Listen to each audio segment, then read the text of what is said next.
Shalom, salam damai, salam moderasi. Assalamualaikum warahmatullahi wabarakatuh. Om Swastiastu, Namo Buddhaya, salam kebajikan. Rahayu, merdeka ya.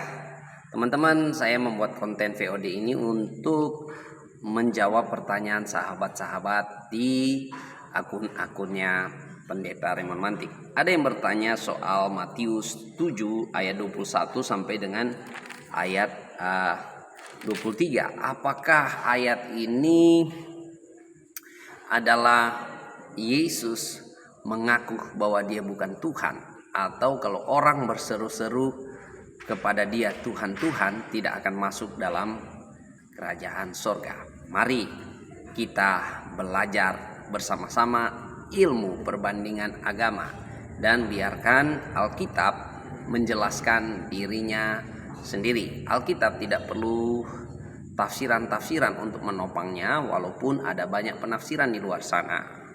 Dan Alkitab juga tidak perlu dukungan kitab-kitab yang lain untuk menopang keabsahan dan kebenarannya. Alkitab akan menopang dirinya sendiri. Mari kita melihat dan membacakan ayat ini sekali lagi ya. Matius pasal 7 mulai ayat 21, firman Tuhan katakan, bukan setiap orang yang berseru kepadaku Tuhan, Tuhan akan masuk ke dalam kerajaan sorga, melainkan dia yang melakukan kehendak Bapakku yang di sorga. Pada hari terakhir banyak orang akan berseru kepadaku, Tuhan, Tuhan, bukankah kami bernubuat demi namamu dan mengusir setan demi namamu dan mengadakan banyak mujizat demi namamu juga? Pada waktu itulah aku akan berterus terang kepada mereka dan berkata, aku tidak pernah mengenal kamu, nyala daripadaku kamu sekalian pembuat kejahatan. Apakah dengan ayat ini Yesus mengaku bahwa dia bukan Tuhan, atau Yesus melarang mereka menyebut mereka Tuhan-Tuhan? Tentu saja tidak, karena Alkitab akan menjelaskan dirinya sendiri. Kalau kita membaca Alkitab, kita harus membacanya dalam konteks dan teks. Dan dalam hal ini Perjanjian Baru dan seluruh kitab, kita akan melihat dari kacamata Yesus. Kalau kita melihat Injil Matius, bagian pasal 5 sampai pasal 7 ini adalah khotbah di atas bukit. Artinya Yesus sedang meletakkan dasar-dasar bagi pemerintahan kerajaan Allah. Ini merupakan fondasi atau merupakan landasan konstitusi kerajaan Allah, ada di pasal 5 sampai pasal 7. Dan dalam konteks ini Yesus sedang mengajarkan murid-muridnya untuk tidak hidup agamawi, sama seperti orang Farisi, orang Saduki, orang-orang yang menolak Yesus Kristus. Jadi bukan orang yang berseru-seru Tuhan, Tuhan yang akan masuk dalam kerajaan Allah. Siapakah orang yang berseru Tuhan, Tuhan?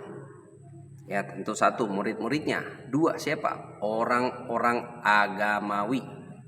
Orang-orang agamawi yang berseru-seru Tuhan, Tuhan setiap hari, siang dan malam, tidak menjadi jaminan akan masuk dalam kerajaan surga. Makanya agamamu tidak dapat membuat engkau masuk dalam kerajaan surga.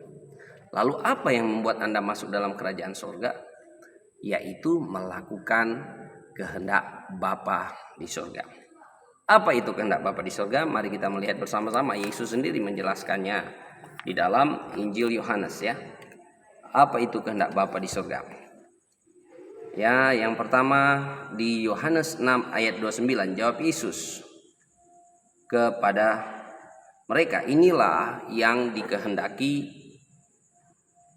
Bapa, yang dikehendaki Allah, yaitu hendaklah kamu percaya kepada Dia yang telah diutus Allah. Yesus adalah utusan Allah. Iya, benar, karena Dia adalah firman Allah itu sendiri yang keluar dari Bapa. Makanya Dia adalah utusan Allah dalam pengertian dari surga ke bumi. Ya, bukan dari Arab ke surga atau dari tempat mana ke surga, tapi Dia dari atas ke bawah, bukan dari bawah ke atas. Ini lagi satu ya, ayat firman Tuhan. Ayat 38 Yohanes 6, sebab aku telah turun dari surga bukan untuk melakukan kehendakku, tetapi melakukan kehendak Dia yang telah mengutus aku. Jadi Yesus melakukan kehendak Bapa karena Dia adalah firman Allah.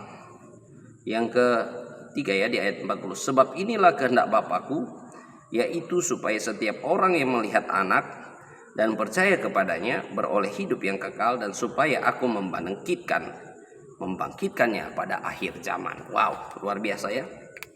Jadi kehendak Allah itu menerima dan percaya Yesus. Setiap orang yang menerima dan percaya Yesus, dialah orang yang masuk dalam kerajaan Allah. Bukan agama, termasuk orang agama Kristen. Kalau orang agama Kristen sekedar beragama Kristen tanpa pertobatan, tidak akan masuk dalam kerajaan Allah.